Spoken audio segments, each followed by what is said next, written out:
Un incendie a ravagé hier 6 maisons dans la commune de Yopougon. Après 6 mois d'interruption, le Sinaï, péninsule égyptienne, a renoué avec ses courses de chevaux. Bonsoir, vous suivez le 19h sur RTI 2. La cité Sokobim, dans la commune de Yopougon, précisément à Niangon Cité, a été le théâtre hier d'un incendie survenu aux environs de 14 heures. Selon les riverains, un court-circuit serait à l'origine de cet incident. Il n'y a eu aucune perte en vie humaine, mais même si on dénombre d'importants dégâts matériels. Clément Beaucoup. Tristesse et désolation à la cité Sokobim de Yopougon-Niangon. Toiture endommagée, nourriture et autres effets personnels calcinés. Un incendie plonge 6 familles dans la précarité. Armand Maï est le chef de l'une de ces familles. Là, chez moi, tout est brûlé. Je n'ai même pas recevé une aiguille. Mais qu'est-ce que ça a provoqué l'incendie? Bon, moi, je n'étais pas là, j'étais en mission, je n'étais pas là. Donc, on m'a appelé de ma position pour dire que ma maison brûle. Mais ils m'ont dit que le feu est quitté chez la voisine où il y a eu un coup-circuit. Donc, ma femme, quand elle a rebondi, quand il y a eu le feu, le petit a crié pour dire il y a du feu, il y a du feu. Et au secours, au secours. Donc, elle allait sauver le petit de chez la voisine. Maintenant, quand elle a fait sauver le petit, en retour, les gaz, ça a éclaté. Donc, on ne peut même pas sauver quelque chose. Moi-même, tout est brûlé. Il dit rien. L'argent, tout est brûlé. Tout. Les frigos, tout, nos salons, tout est brûlé. Même constat chez les voisins. Pratiquement, j'ai tout perdu avec la rentrée et fourniture de mon enfant, moi-même mes affaires, puisque moi-même je suis commerçante. Je vends un peu de tout dans mon magasin. Je vends les chaussures, des sacs, tout ça là. Il y avait quelque chose de 600 000 francs dans la maison. C'est l'argent de marchandises des gens. J'ai tout perdu. Mais par la grâce de Dieu, il n'y a pas eu de mort. Il y a eu les appels qui ont été lancés auprès des autorités, les sapeurs-pompiers, qui n'ont pas répondu non plus du tout. Donc, la police aussi étant présente, aussi a lancé des appels. Ni les sapeurs-pompiers ne sont arrivés. Ne sachant où se loger et comment subvenir à leurs besoins, les sinistrés appellent à l'aide des autorités et des bonnes volontés. Une ONG de femmes a décidé de lutter contre certaines maladies qui font des ravages au sein des populations.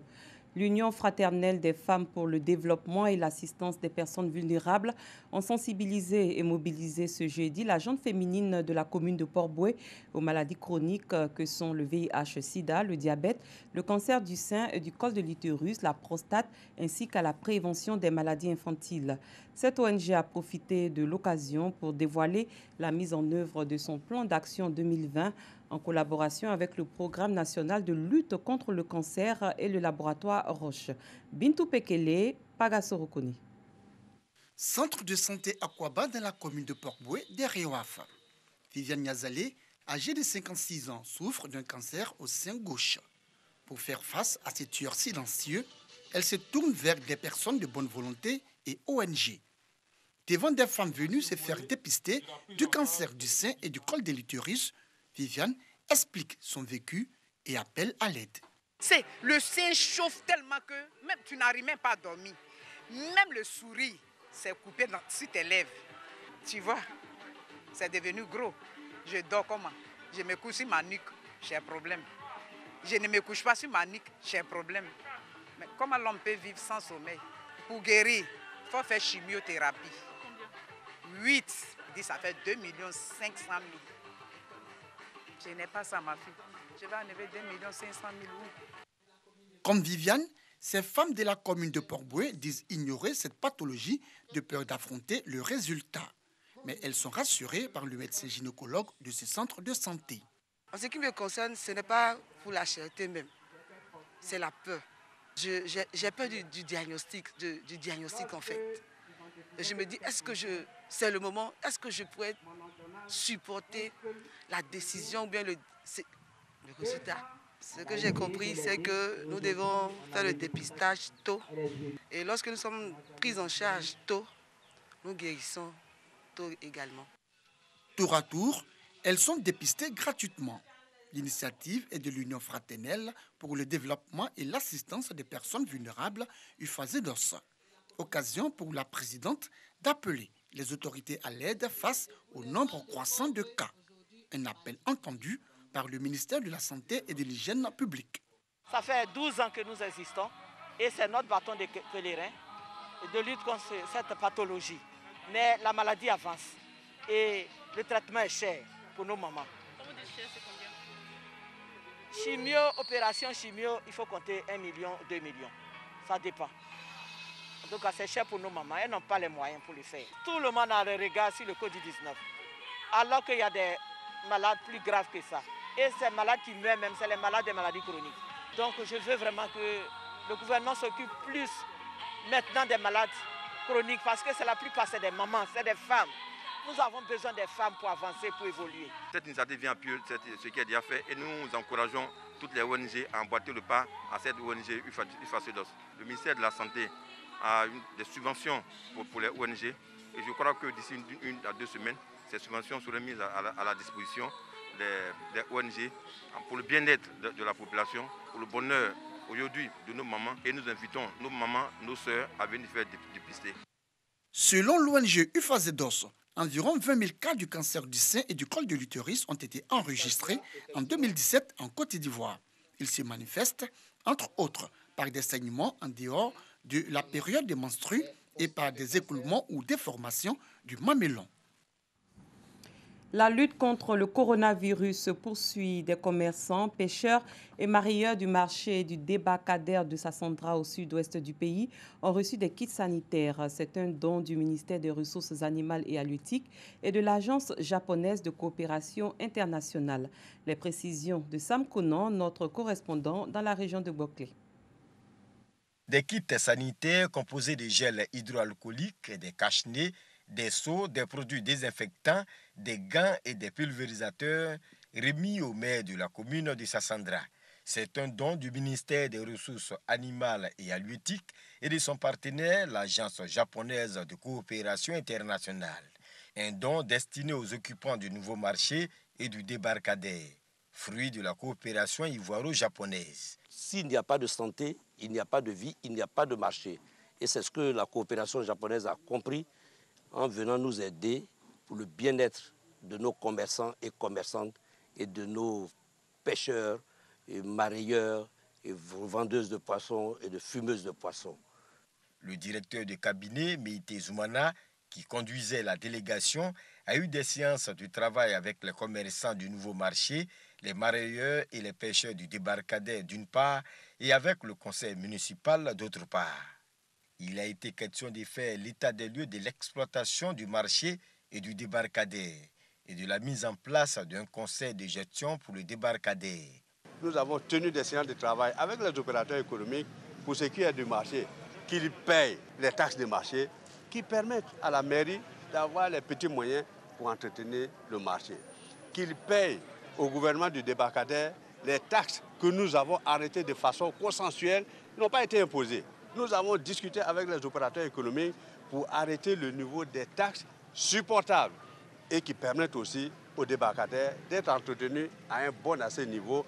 Le débarcadère et le nouveau marché de Sassandra ont coûté à la coopération ivoiro-japonaise près de 20 milliards de francs CFA et ont été inaugurés par le Premier ministre Amadou Gon Coulibaly en février dernier. Le coronavirus, justement, qui a impacté un certain nombre d'activités, éparpillées au pied de l'immense plateau de Ti au centre du Sinaï, péninsule égyptienne, les tentes des Bédouins jouxtent à nouveau la piste circulaire où ont lieu les traditionnelles courses de chameaux après plus de 6 mois d'interruption pour cause de nouveau coronavirus. Bintou Pekele, Dangui Dangui. Désert de Ti, Égypte. Dans le Sinaï, les courses de chameaux reprennent après 6 mois d'interruption. Les autorités égyptiennes ont donné le feu vert au début du mois. Cette course est considérée comme l'héritage de nos ancêtres et nous essayons de le préserver et de le renouveler pour le transmettre aux générations futures.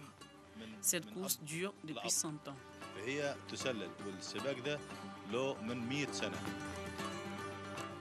Les gagnants repartent avec un trophée et surtout une côte en hausse pour les chameaux. D'habitude, les courses de chameaux sont organisées tous les 2 et 3 mois. Le coronavirus nous a affectés économiquement et les pertes de bédouins, notamment des propriétaires de chameaux, s'élèvent à près de 790 000 €. Car celui qui reçoit un prix fait aussi du commerce, donc le coronavirus a eu des conséquences dans le Sinaï. L'élevage des chameaux coûte cher, que ce soit le salaire de l'entraîneur, la nourriture, les locations, cela coûte de l'argent, mais c'est notre passion.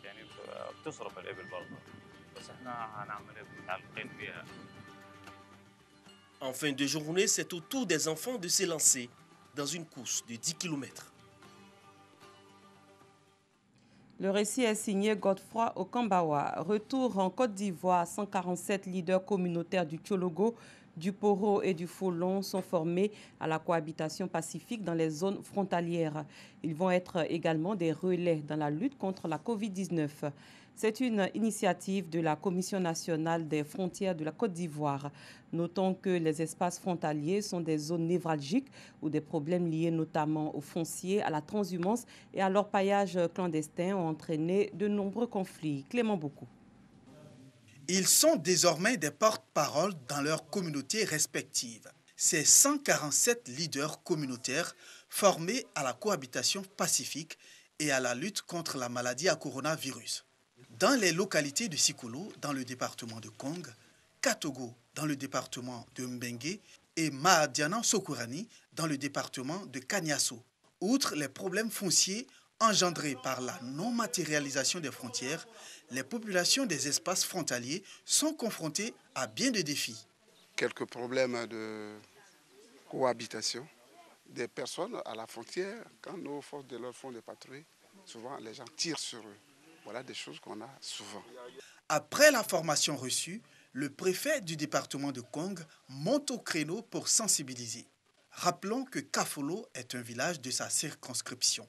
Il a été le théâtre d'attaques contre les forces de l'ordre quelques mois plus tôt. Aujourd'hui, nous sommes en train de faire en sorte qu'il y ait cette complicité, cette entente parfaite entre les populations et les forces de défense et de sécurité pour éviter que le lézard ne puisse rentrer dans la fissure du mur au niveau de notre département.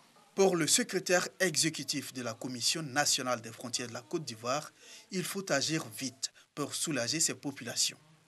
On leur a enseigné des mécanismes de règlement de conflits, des mécanismes de cohabitation pacifique avec les populations des zones frontalières de l'autre côté de la Côte d'Ivoire. Mais également, nous leur avons donné un message d'espoir pour leur dire que les démarcations et les délimitations des frontières vont commencer très bientôt et les populations vont participer à tout le processus de délimitation et de démarcation. Mais l'État ne s'arrêtera pas là. L'État va s'intéresser davantage au développement de ces zones frontalières au nom du principe de la solidarité nationale, au nom du principe de l'équité. Ce sont au total 219 personnes qui bénéficient de ces formations. Une satisfaction pour la CNFCI au regard des 137 leaders préalablement attendus. Les populations, elles, plaident pour de meilleures routes, pour l'adduction en eau potable et pour le raccordement de leur village au réseau de télécommunications mobiles de Côte d'Ivoire. Loin de nos frontières, un Malaisien de 74 ans s'est efforcé de débarrasser les plages du pays des bouteilles en verre, ce qui a donné lieu à une collection de milliers de bouteilles, aujourd'hui exposées dans un musée coloré en bord de mer. Depuis 15 ans, Tenkou Mohamed Ali Mansour s'est donné pour mission de rassembler les bouteilles échouées sur la côte de la mer de Chine méridionale en Malaisie. Nous y reviendrons dans nos prochaines éditions. Ce journal est à son terme. Merci d'avoir été des nôtres. Très bonne soirée. Je vous retrouve demain.